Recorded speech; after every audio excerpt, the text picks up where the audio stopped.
नमस्कार मंडळी, जय गजानन. तुमच्या सगळ्यांचं आपल्या चॅनलमध्ये खूप खूप स्वागत आहे. 24 जुलैला गुरुवारी आहे गुरुपुष्य अमृत योग. पुष्य नक्षत्र जेव्हा गुरुवारी येते तेव्हा गुरुपुष्य योग हा तयार होतो आणि हा जो गुरुपुष्य अमृत योग आहे हा नक्षत्रांचा राजा मानला जातो. साक्षात देवदेवता देखील या गुरुपुष्य नक्षत्राची पूजा करतात. त्यामुळे गुरुपुष्य योग हा अत्यंत शुभ मानला जातो. या गुरुपुष्य योगावरती सोने चांदी खरेदी करणे, नवीन घर खरेदी करणे, नवीन व्यवसायाला सुरुवात करणे किंवा कुठल्याही शुभ कामाची सुरुवात करणे हे अतिशय शुभ मानले जाते. आणि या दिवशी आपली आध्यात्मिक भक्ती करणे, सेवा करणे, पारायण करणे, माता लक्ष्मीची आणि भगवान श्री हरी विष्णू यांची पूजा देखील गुरुपुष्य योगावरती केली जाते. त्यासोबतच श्री गजानन विजय ग्रंथामध्ये सांगितलं आहे की गुरुपुष्य योगावरती जो एक आसनी बसून श्री गजानन विजय ग्रंथाचं पारायण करतो त्याच्या कसल्याही यातना असो त्या दूर होतात. कुठलीही अशक्यप्राय जी गोष्ट आहे, इच्छा आहे ती पूर्ण होते. त्यामुळे या दिवशी श्री गजानन विजय ग्रंथाचं पारायण करणे देखील तेवढं शुभ मानले जाते. या व्हिडिओमध्ये आपण जाणून घेणार आहोत की गुरुपुष्य योगाची सुरुवात कधी होणार आहे आणि त्यासोबत श्री गजानन विजय ग्रंथाचं पारायण कधी करायचं आहे, कसं करायचं आहे आणि माता लक्ष्मी आपल्या घरामध्ये स्थिर व्हावी यासाठी काय काय उपाय करायचे आहेत याबद्दलची संपूर्ण माहिती आपण आजच्या व्हिडिओमध्ये बघणार. त्यामुळे व्हिडिओ शेवटपर्यंत नक्की बघा, संपूर्ण माहिती तुम्हाला मिळू शकेल. गुरुवारी पुष्य नक्षत्राची सुरुवात ही सायंकाळी 4:43 होणार आहे आणि उत्तर रात्री म्हणजे शुक्रवारी सकाळी 6:15 गुरुपुष्य नक्षत्राची समाप्ती होणार आहे.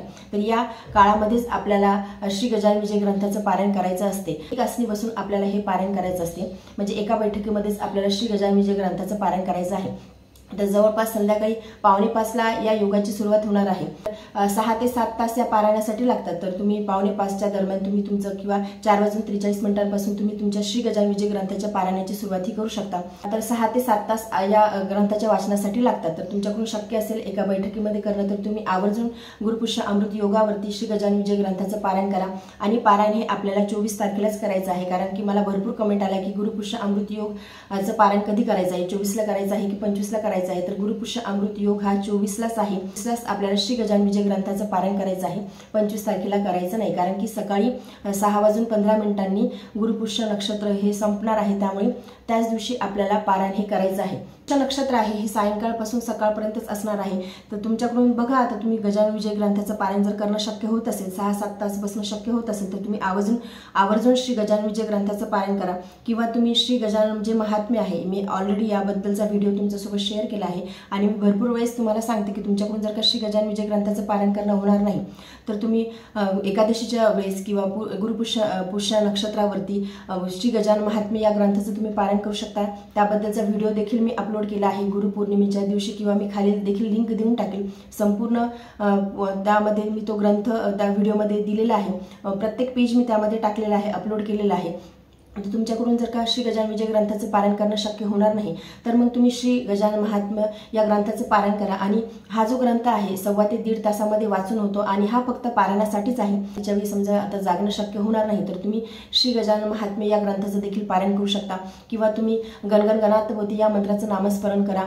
गजानन बावन्नी किंवा गजानन स्तोत्राचं देखील तुम्ही वाचन पठण हे करू शकता. नक्षत्र हे अतिशय शुभ नक्षत्र आहे. त्यामुळे आपल्या आध्यात्मिक उन्नतीसाठी आपण ज्या ज्या गोष्टी करू शकतो त्या गोष्टी पुष्य नक्षत्रावरती आवर्जून कराव्या. गुरुपुष्य नक्षत्रावरती भगवान श्री हरी विष्णू आणि माता लक्ष्मीची सेवा उपासना करणे देखील तेवढंच महत्त्वाचं आहे. त्यामुळे या दिवशी आवर्जून भगवान श्री हरी विष्णू यांची सेवा करावी. विष्णू सहस्त्रनामाचं वाचन करा. किंवा तुम्हाला जर समजा आता संस्कृत कुणाला वाचता येत नाही तर तुम्ही श्रवण देखील करू शकता. त्यासोबतच माता लक्ष्मीची देखील या दिवशी आवर्जून पूजा ही करायची असते. सगळ्यात अगोदर आपल्याला आपला जो घराचा उंबरठा आहे तो स्वच्छ करायचा आहे आणि उंबरठ्याला आपल्याला हळदीचं लेपन करायचं आहे. उंबरठ्याची पूजा करायची आहे. आवर्जून गुरुवारच्या दिवशी देखील या गोष्टी कराव्या. आणि पुष्य नक्षत्र हे गुरुवारीच येते त्यामुळे अत्यंत शुभ दिवस हा तयार होतो. त्यामुळे तुम्ही तुमच्या उंबरठ्याला हळदीचं लेपन करा, उंबरठ्याची पूजा करा.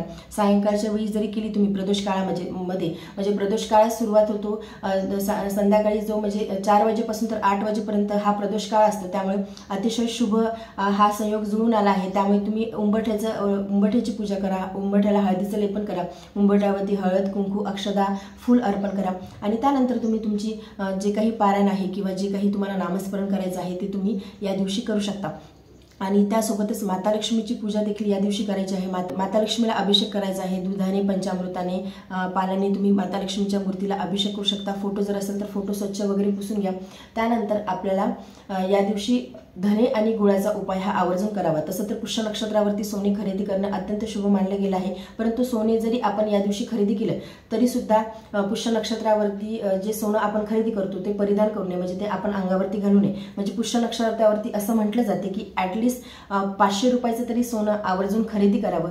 तर आता तुमची जशी कॅपॅसिटी असेल त्यानुसार तुम्ही पुष्य नक्षत्रावरती सोने खरेदी करू शकता, किंवा आता ज्यांना कुणाला सोने खरेदी करायला जमणार नाही आणि माता लक्ष्मीला धने आणि गुळाचा नैवेद्य हा आवर्जून माता लक्ष्मीला अर्पण करावा। वाटी घ्यायची आहे, त्यामध्ये थोडेसे धने घ्यायचे आहे, त्यामध्ये थोडंसं गुळ घ्यायचं आहे आणि 21 वेळेस किंवा 108 वेळेस तुमच्याकडून जसं शक्य होईल तसं तुम्ही माता लक्ष्मीचा श्रीम श्रीम हा मंत्र म्हणायचा आहे। श्रीम हा जो मंत्र आहे हा माता लक्ष्मीचा बीज मंत्र आहे, त्यामुळे हा मंत्र आपल्याला म्हणायचा आहे आणि माता लक्ष्मीला नैवेद्य अर्पण करायचा आहे। त्यानंतर दूध आणि साखरेचा देखील आवर्जून माता लक्ष्मीला नैवेद्य हा अर्पण करायचा आहे। गुरुपुष्य अमृत योगावरती माता लक्ष्मीची आरती करायची आहे आणि धने आणि गुळाचा नैवेद्य अर्पण करायचा आहे आणि त्यानंतर दूध आणि साखरेचा देखील नैवेद्य माता लक्ष्मीला अर्पण करायचा आहे। म्हणजे हे जे उपाय मी तुम्हाला सांगत आहे यामुळे काही अशी खूप असा पैशाचा वर्षाव होईल किंवा खूप पैसे येतील असं नाही, परंतु आपल्या मार्गामधले जे काही अडथळे आहेत पैसे येण्यासंबंधी, लक्ष्मी येण्यासंबंधी ते दूर होतात आणि आपल्या घरामध्ये जी काही लक्ष्मी आहे ती स्थिर व्हायला मदत होते। त्यामुळे आवर्जून गुरुपुष्य नक्षत्रावरती हे जे आहे उपाय आहेत हे आवर्जून करावे। त्यासोबतच अजून एक उपाय करायचा आहे ते म्हणजे गुरुपुष्य नक्षत्रावरती धने पेरायचे, त्या दिवशी विकत आणायचे आहे आणि आपल्या कुंडीमध्ये किंवा तुम्हाला कुठे खाली जागा असेल तर तिथे ते धने पेरायचे आहेत। आपल्या हातामध्ये थोडेसे धने घ्यायचे आहे आणि एक मंत्र म्हणायचा आहे, ओम धन धन्वंतरे नमः। हा मंत्र जेव्हा आपण धनत्रयोदशीला म्हणतो दिवाळीच्या वेळेस तोच मंत्र म्हणायचा आहे आणि त्यानंतर एक माता लक्ष्मीचा मंत्र म्हणायचा आहे, ओम महालक्ष्मीच विद्महे विष्णू पत्नीच धीमहि तन्नो लक्ष्मी प्रचोदयात।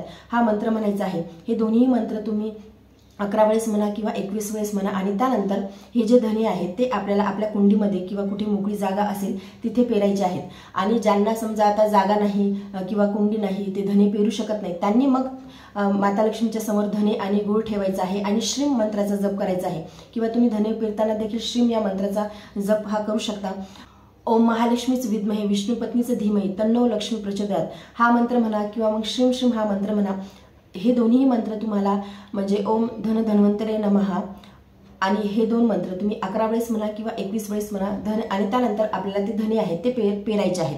तर अशा प्रकारे गुरुपुष्य अमृत योगावरती माता लक्ष्मी आपल्या घरामध्ये स्थिर व्हावी, माता लक्ष्मी सदैव आपल्या घरामध्ये माता लक्ष्मीची कृपा व्हावी यासाठी हे उपाय केले जातात। आणि हे जे उपाय आहेत हे पिढ्यानपिढ्या चालत आलेले आहेत। म्हणजे सोनं खरेदी करणं सगळ्यांना शक्य नाही, सोनं खरेदी चांदी खरेदी करणं जर तुमच्याकडून शक्य असेल तर तुम्ही आवर्जून करा, परंतु ज्यांच्याकडून ह्या गोष्टी शक्य नाहीत त्यांनी ह्या सेवा उपासना साधना आवर्जून कराव्यात। यामुळे माता लक्ष्मी आपल्या घरामध्ये स्थिर होते, माता लक्ष्मीची सदैव कृपा आपल्या घरामध्ये राहते। तर हे उपाय तुम्ही गुरुपुष्य अमृत योगावरती करू शकता। आणि गजानन विजय ग्रंथाचं पारायण करणं जर तुमच्याकडून शक्य असेल तर तुम्ही गजानन विजय ग्रंथाचं पारायण करा, किंवा ज्यांना गजानन विजय ग्रंथाचं पारायण करणं शक्य नसेल त्यांनी श्री गजानन महात्म्य या ग्रंथाचं पारायण करा। त्याच पारायणासाठी आहे कारण की तो खूप लवकर होतो, वाचन करून लवकर होतो, त्यामुळे तुमच्याकडून जर शक्य असेल तर तुम्ही दोन्हीपैकी कुठल्याही एका ग्रंथात, तुमची इच्छा असेल त्यानुसार तुम्ही दोन्हीपैकी कुठल्याही एका ग्रंथाचं पारायण करा। त्यासोबतच गुरुपुष्य अमृत योगापासून समजा आता 1 दिवसामध्ये तुमचं पारायण करणं शक्य नाही झालं तर मग तुम्ही गुरुपुष्य अमृत योगापासून तुम्ही तुमच्या 21 दिवसाच्या श्री गजानन विजय ग्रंथाच्या पारायणाला देखील सुरुवात करू शकता। कारण की हा जो योग आहे हा आपल्या आध्यात्मिक प्रगतीसाठी देखील आहे, उपासनेसाठी आहे, साधनेसाठी आहे।